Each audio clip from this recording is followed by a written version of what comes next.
first talk. Okay, we need to leave another 30 seconds. Hey, it's inevitable, right? It's going to happen. One of the booths in front. All right, so the title of the first paper is on the screen, Tractable Monotone Temporal Planning. I'm very confused. Anyway, the talk will be presented by Frank. So hello everyone. So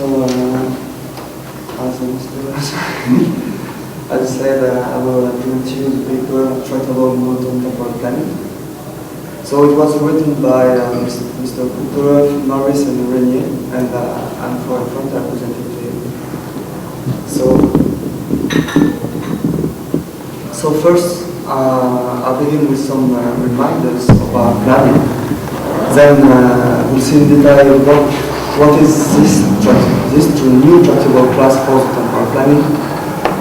Then we'll see an important aspect of this class, that is monotonicity detection. Then some constraints in order to solve this problem before we conclude. So first, in planning for the complexity, in the general case it's untractable. For the propositional planning, the complexity is space complete. And in temporal planning, that is the domain that interests us, just testing the existence of temporal plane is p-space out if we don't allow the instance of the same action to overlap. And on the contrary, if we allow this instance to overlap, it's space complete. So for now, the tractable classes are based on two different things. There is a syntactic restriction on the set of operator, and also the restriction on the causal graph structure. So for this paper, we used the PDL 2.1. So the specificity of PDL 2.1 are that the action at duration, the condition can be at start, at the end, or over all the duration of the action, and the effect can be at start or at the end. So quickly, the temporal planning problem is a triple IAG, where I is a set of fluents represented in the problem's initial state. A is a set of actions that are usable in order to attain J's goals. So there is a sub-problem in temporal planning that is solvable that can be solved in polynomial time. So this new tractable class can be solved in cubic time and quadratic space. And also a temporal plan can be found with the same complexity with a minimum number of actions. So now I'll give you some definition in order that are necessary in order to understand what this class is about. So first, the set of sub-goals. Quickly, there is the goals that might help to achieve the goal, to obtain the goal. In the same way, the reduced set of actions are the actions that might be useful in order to attain the goal. So the calculation for these two different sets are big O and square. Another definition is the establisher unique. So a set of action is establisher unique relative to a set of fluents if for every of these fluents there is at most one action that established it. So again, it's polynomial time to detect whether all the action of a set are established unique relative to a set of them. So here's an example. If we have here's the arrow, the A, B, C, D, E, F, the action, and the arrow that are full established affluent, and those who are dashed destroyed. Here we can see that the action A is established unique of the fluent W. Even if there is two actions or more that destroy it. Also, an action can be established unique of many fluents, like for D, that is established unique of X and Y.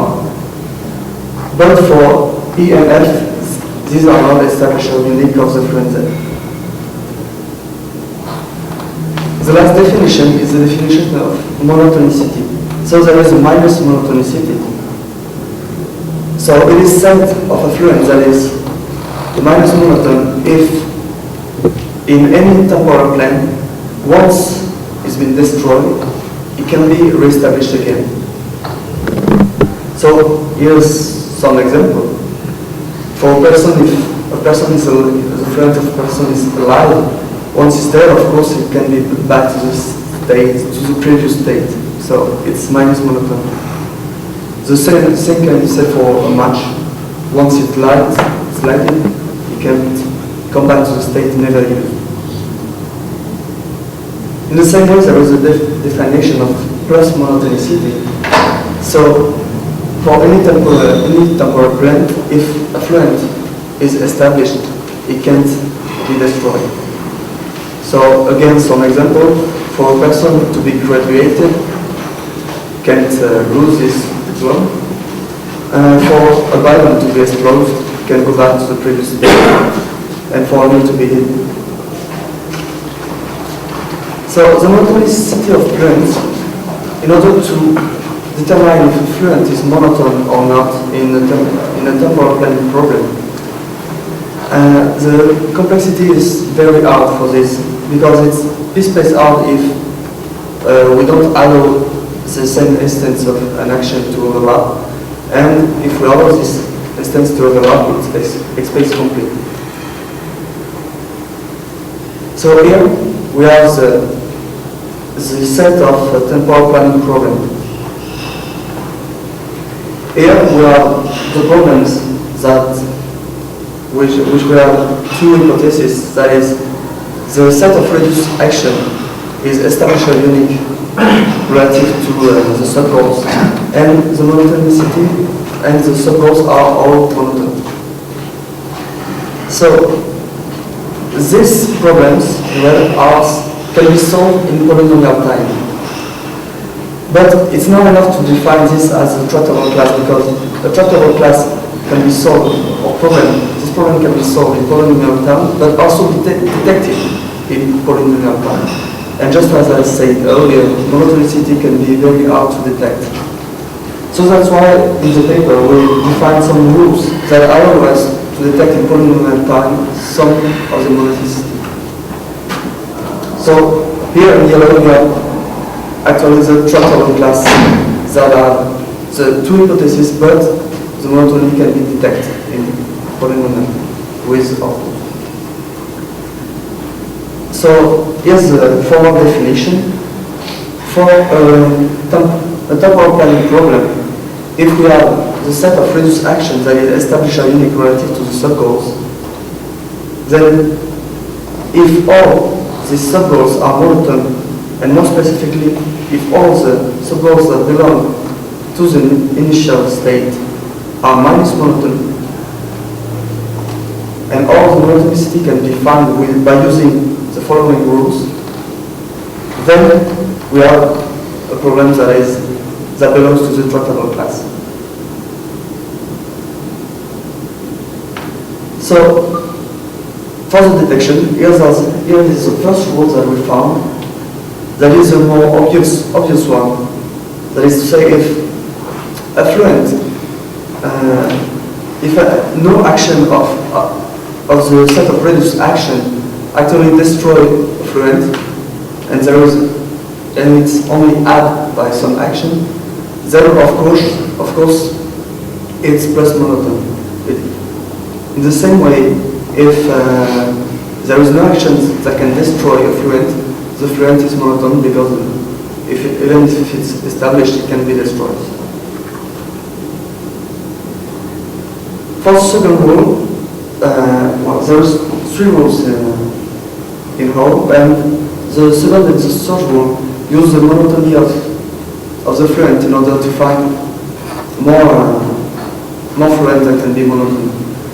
So here's an example for the second rule. If we have AF, the unique action that establishes the fluent F, and P, minus monotone fluent. If we have the duration of the action A that is inferior to the duration of the action AF, then we see here that we have P that is a condition for AF, and F which is established by AF. So if the action A is used, we destroy the fluent F and we destroy the fluent P. But P is minus monotone, so it can never be established again. Then, since P is condition of the action AF, we can't use the action AF again, which is the only one who can establish the fluent F. So, with this, we can prove that F is minus monotone. So, in fact, this rule is a little bit more complicated. Here I present you the first condition. There is 4 different conditions. For each of the action that can destroy the fluent F, then each of these actions must at least validate one of these 4 conditions in order to prove that the fluent F is minus monotone. So we can see in the same way here. If we have once again the action AF that establishes the fluent F and then fluent P that is minus monotone,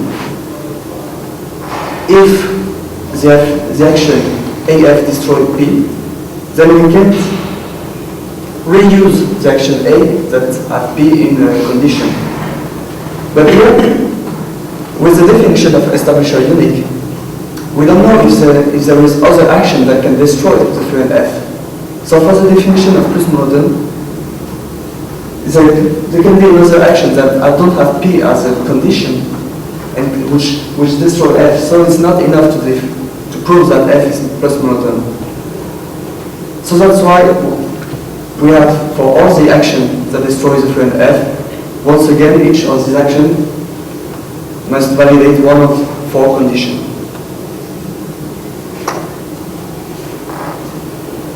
So, once we have this problem that belongs to the class, in order to solve it, in order to find a plan, a set of constraints must be solved.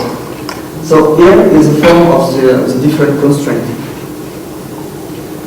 with xi and xj that represent a particular instant of an action. For example, the instant where an action establishes a fluent or destroyed. If we have this constraint on this form, then we have a problem that is STPDIF and can be solved in cubic time and in productive space by using the algorithm of Gerardini and Cristiani for 1997. So here's an example that we used in order to test our rules. Here we have an example of a chemical industry problem. So we have some source, we have some catalyzer, and the goal is for 2 products, P1 and P2, to react. So here's the example with the solution. So we can see that here there is instance of the same actions that are done in parallel, like synthesize and catalyze. So all the constraints are found with the action. There is a causality constraint. We can see here, for example, that the instant where the action catalyzes and establish the fluent catalyzing must be before the instant the action synthesized needs the fluent catalyzing. So that is the 4 hours that you can see. There is also an authorization constraint. The instant where the action synthesized doesn't need anymore the fluent catalyzing must be before the instant where the action catalyzed destroys the fluent catalyzing. Another kind of constraint that is not found in the example is the contradictory effects constraint. So obviously when one action establishes a fluent and another action destroys it, this instant can happen in the same time. So here is the translation of the STPDIF problem in an STN. So with this, we can see the beginning and the end of each of the action, and see all the constraints that are made. For example, the action here must be before other action and so on. So with this, by using the algorithm of Girardini-Cristani, we can solve it in order to find a plan. So to conclude, this is the first tractable class for temporal planning. And also some common problems fit in this class. So I told you about chemistry industry, but it can be used in pharmaceutical industry in a lot of problems that is about manufacturing and creating things. So for the future work, you remember this graph. The objective is here to find new routes in order to extend the number of problems that we can detect and so the size of this tractable class. But we can also imagine, by relaxing the term of monotonicity, extend the number of problems that are solved by using this one. So that's it. If you have any questions, feel free to ask.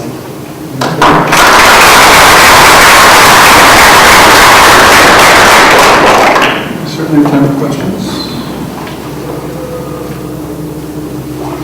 Yeah, so I think the establisher unique, is that the same as the post-unique condition that Jonsson and Bäckström used? Yeah, it's it's kind of the same. So does that imply that there is some similarity in the actual algorithms to solve the problem, or well, just that this condition happens to be useful for different? That is an hypothesis that in order to solve, it's restrains the different choices we have in order to solve the problem. But the main part here of the paper is about the monotonicity of the fluent. That is the new things.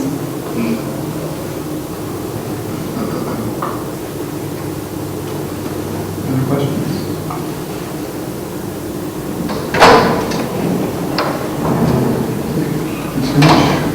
Thanks very much.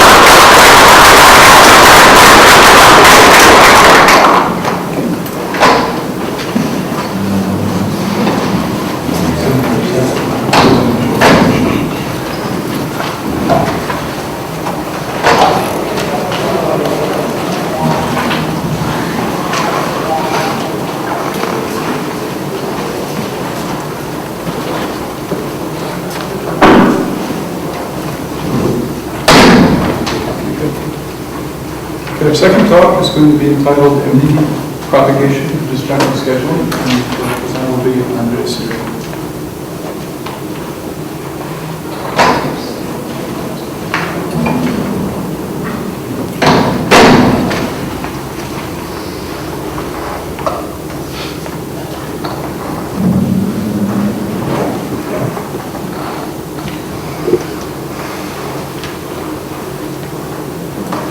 Sorry, just some technical problems.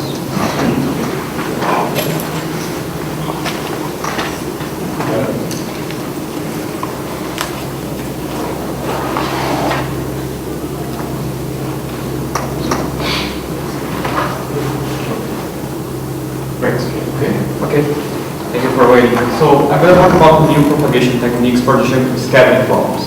And these new techniques are based on multivariate disjunct diagrams, or MDDs. So first I'm going to give a brief review of what is a disjunctive scattering problem. Well, the idea is that you want to sequence and schedule a set of activities on a resource. So the activities, they have a processing time, and they must start after a release time, and they must end before a deadline. The resources, we assume that they are non-preemptive, so once you start executing an activity, you have to process it until it ends before starting the next one. And the main property is that in a resource, you can only process one activity at a time. Okay? And we have several extensions of this model. We may impose precedence relations between activities. You may have sequence-dependent set times. So between the end of an activity and the beginning of the next one, some time must elapse, which may be dependent on the pair of activities. And you may consider a variety of project functions. You may want to minimize make span, the sum of set of times. If your deadline is not a hard constraint, you may want to minimize retardance, number of day jobs, and so on. Okay? And as you imagine, there's a huge amount of work already in this area. But somehow these works are spread into these two communities. On one hand, you have the AI planning community, which develops techniques that tries to be as much domain dependent as possible. And on the other hand, you have the operations research, which the key phrase of the techniques in operations research is to exploit problem structure. And what is the consequence of that? The consequence is that all our techniques, usually they work well in practice, but they are very hard to be extended, to be applied in other problem domains. And in AI planning, you have this rich, nice, and elegant modeling language, but when it comes to solving real industrial applications, then it becomes a little bit tricky. So what our work here is going to be the interface between these two areas, which is constraint-based scattering. Okay? So what's constraint-based scattering? In this case, we're going to provide a declarative description of the problem. So in the case of disjunctive scattering, usually a problem will look like this. You're going to define for each activity a start time variable, and the domains are going to be defined like release and deadlines. And then to enforce the disjunctive condition, you're going to impose what we call a global constraint, disjunctive. You're going to input the start times, processing times, and other parameters of your problem, and it's going to ensure that the activities they don't overlap in time. The idea is that each one of these global constraints, they have a specialized inference technique. Inference usually means reducing the domains of the variables, but it's much more than that. It's actually reducing your search space. Now, since each constraint you can have a different specialized inference technique, this means that you can exploit the problem structure, the problem that is represented by the constraint. And exploiting the problem structure relates to operations research. Now, the way how we perform inference does not limit the way how we perform search. You can still apply different search risks that are more suitable to your problem. So this clear separation between model and solution approach refers to AI planning. Okay, so that's why it's in the interface. Now here we are interested in developing inference techniques for disjunctive scattering. So what types of inference do we want? We want two main types. First, we want to deduce precedence relations between activities. And second, we want to reduce the time intervals that activities they need to be processed. And